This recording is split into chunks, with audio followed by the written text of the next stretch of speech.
Бул акбөкендер ғой.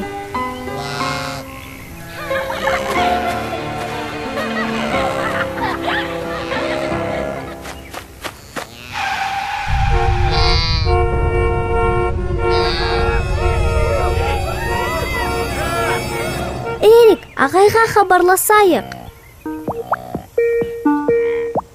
Сәлем, смогликтер. Ага, осында акбөкендер. Оларга кауп төнүп тур.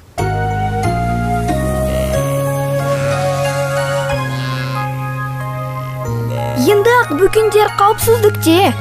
Өйткені біздің планетамыз, біздің ортақ үйіміз.